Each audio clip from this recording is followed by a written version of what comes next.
Good morning. Chillie Falls here with Chillie's Cruises and travel and cruise industry news for this, the 12th day of September 2019. Good morning, folks. Welcome to all of you who are either now on the air or coming online or see this as a video later on in the day.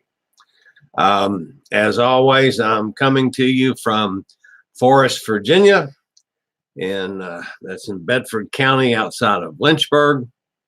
And we talk mainly about cruises, cruise ships, ports of call, anything to do with the cruise industry and the travel industry in this space.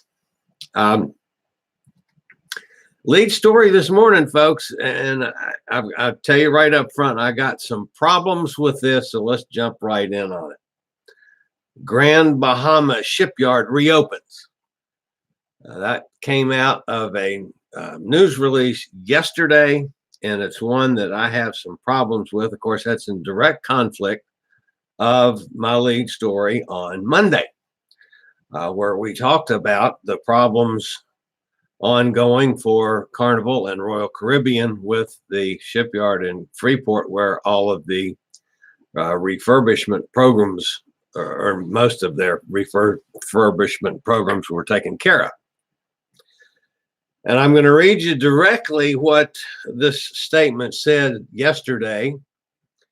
The Grand Bahama Shipyard said in a statement, it is ready to resume work on vessels as of September the 11th, following Hurricane Dorian. There is no significant damage to the shipyard, said Graham Cowser, vice president, in an emailed statement. However, the island has suffered badly with personal tragedies and major infrastructure damages. Cowser continued, as a business and community leader, it is our obligation to expeditiously return the shipyard, which has confirmed bookings for its docks and berths until the end of 2019, to full operation as soon as possible. So I'm not sure what this says. It says that it's reopened. It says that it's open for business. However, let's look at some of the real problems here. Employees of the shipyard, I mean, it takes some folks to do the work. Where are they living? Are they in shelters in Florida or shelters in Nassau? Or are they still waiting to try to get to shelters? Maybe there were homes that weren't damaged and some of them are still in their homes and they have no services or food or supplies. Well, we still got getting supplies in there to all as many as people have been affected as we can. Specialists that come in for a refurbishment program, key people from the cruise lines themselves when a ship goes into dry dock, the engineers and the design folks and the people that are making the changes, they have to have personnel to oversee what's done in the shipyard, I would certainly think. Where are they staying? Are there any hotels open? Not to my knowledge, at least on Grand Bahama Island and Abaco. I mean, they were basically just wiped off. So I have some real problems with this statement. I said that their schedule for dry dock, the ships were on hold and they were scrambling, finding other places to have the refurbishment programs done, which is the information I had as of Monday morning. And this definitely is in direct conflict with that. If the shipyard was not damaged, great, that's fabulous. And I've not been there. I can't, dispute that from personal experience. And I certainly hope Vice President Cowser is being honest with this, because that would be sad to find out later on that it's a different set of circumstances. If, in fact, the shipyard is available to be used, if these other things can happen if they've got personnel that they can call in to get back to work. If the personnel is there and has a place to live and able to sustain themselves, which my information is not that way currently on Grand Bahama Island. I hope to goodness I'm wrong, and I hope I have all kinds of egg on my face later on down the road. But anyway, I'm real confused about this one.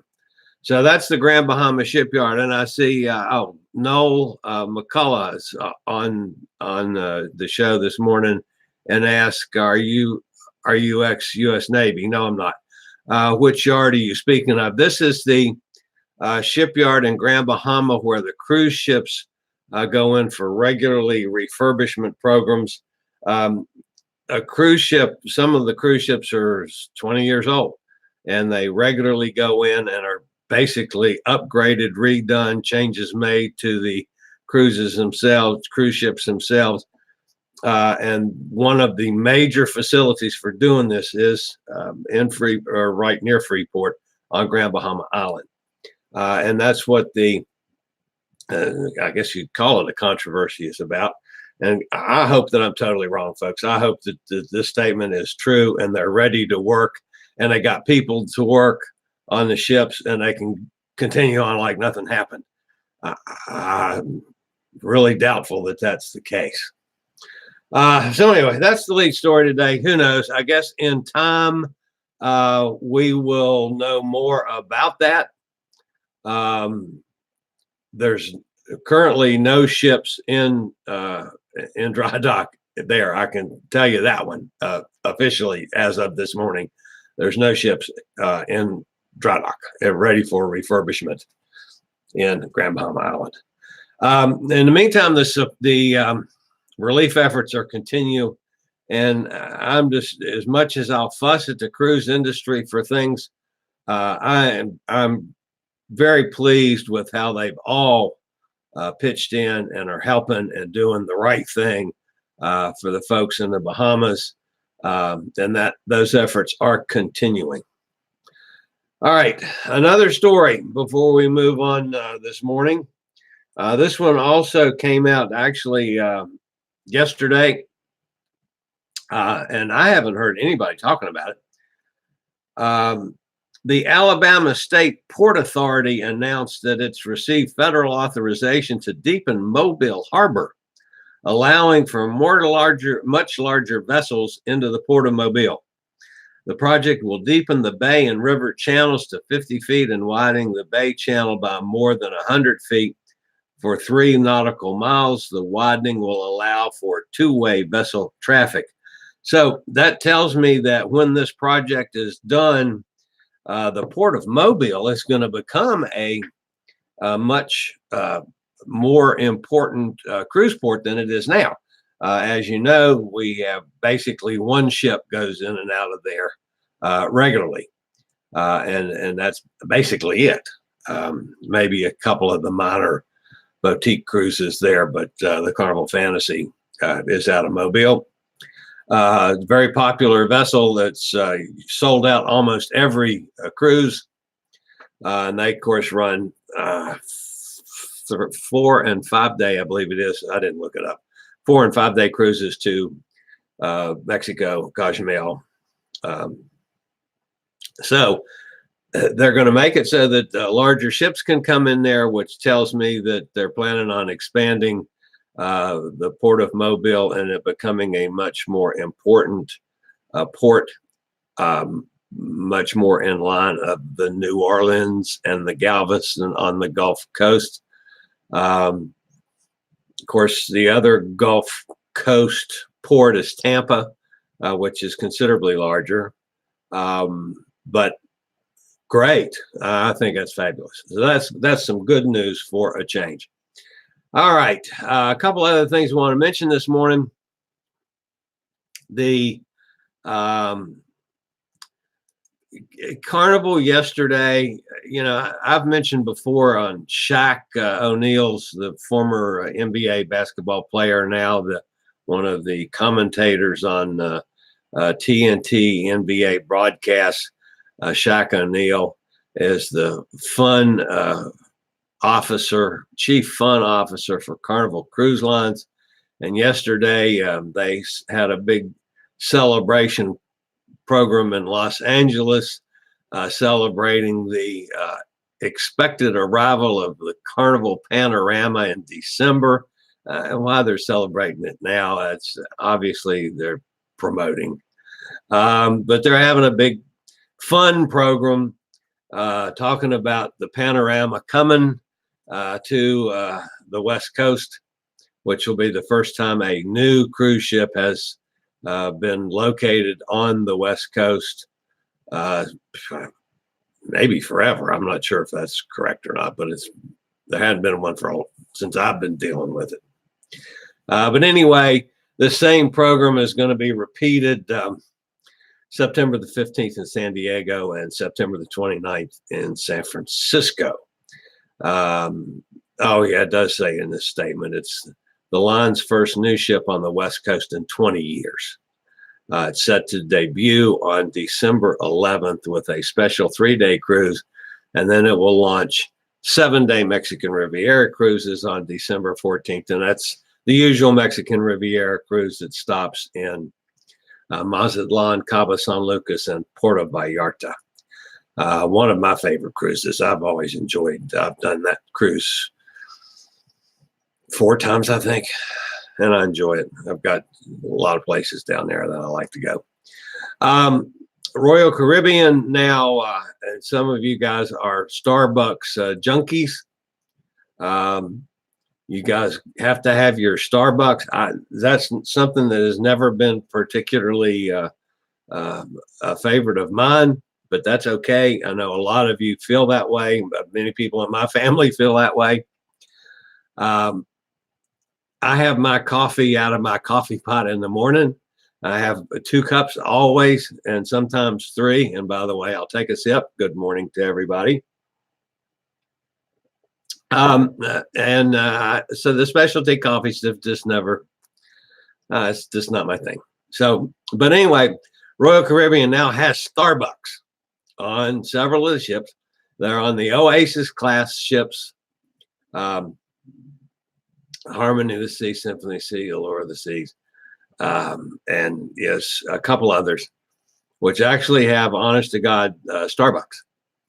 The only drawback to this is you cannot use Starbucks on your beverage package. If you have the beverage package, you got to pay for it.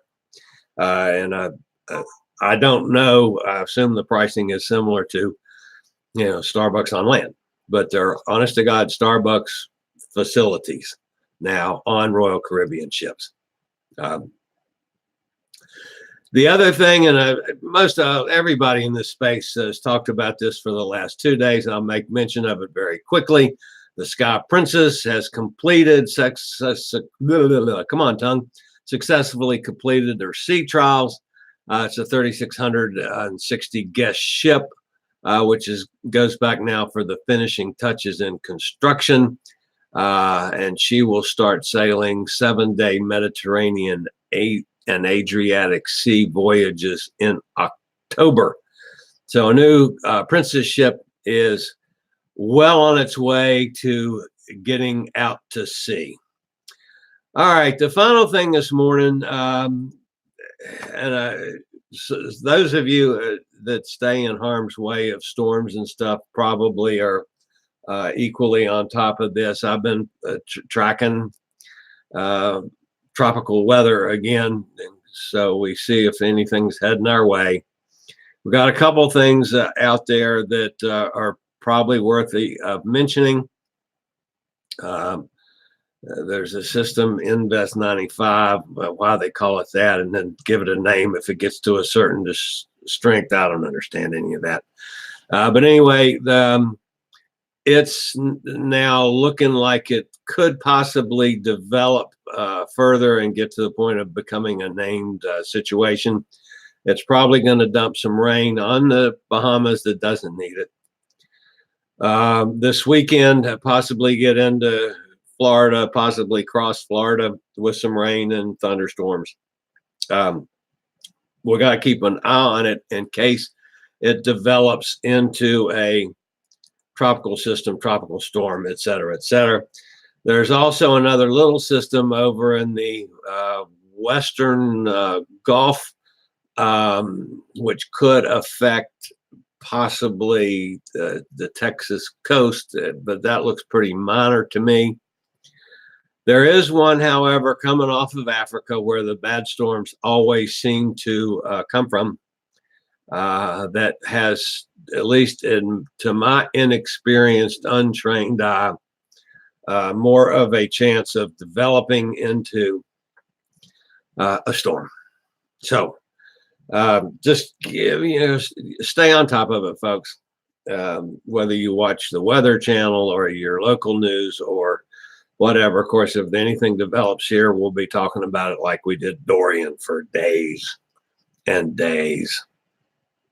So that's about it for today. Excuse me for another sip of coffee. Again, somebody asked me about this not too long ago, about my coffee mug. I don't know if this shows up on your screen backwards or not, but that says, "I love Granddad." My grandkids made this for me when they were like 4 and 6, and they're teenagers now. I got teenage grandkids. I have a grandkid in high school. I'm getting old. On a personal note, subscriber count is up to 1,507 as of this morning. Thank you to each and every one of you. Those of you that follow me on other spaces like Facebook are aware of my personal issue that I live on the family farm. My sister and her husband are here, and my niece. My niece runs a pet sitting business, and when she's out of town, I run her business for her and do all the pet sitting, which I'm doing right now because she's in Florida, taking care of some clients in Florida. My sister and brother-in-law travel a lot. They're actually older than I am. So they're real old. But they're leaving Friday for a couple months, which they'll be running up and down the. I'm not even sure where they're going this time. I think north in their motorhome. So they're going to be gone. Amanda's in Florida. So I got Brett the cat and I have the farm totally to ourselves starting this weekend. So I've got naked dancing girls that I've invited to the farm. The problem is at my age, I'm not sure I remember what to do with them. But that's another situation for another day. All right, this is Chillie's Cruises. We regularly post videos on all facets of the travel and cruise industry. So if you want to keep up with the latest in cruise ship sports that call cruises themselves, Chillie Chats when I do interview shows, and of course 3 days a week we do travel and cruise industry news. That's on Tuesday, Thursday, and Saturday at 6 a.m. Eastern Daylight Time. Hit the little subscribe button in the lower right-hand corner and hit the bell notification. You'll be notified when we go live or when a new video is posted. And I hope to have one posted later on today, as a matter of fact. But anyway, and we'll keep you updated if anything major happens in our space over the next couple days until I'm back with you on Saturday morning. So for now, this is Chillie, the fat travel guy. Later, y'all.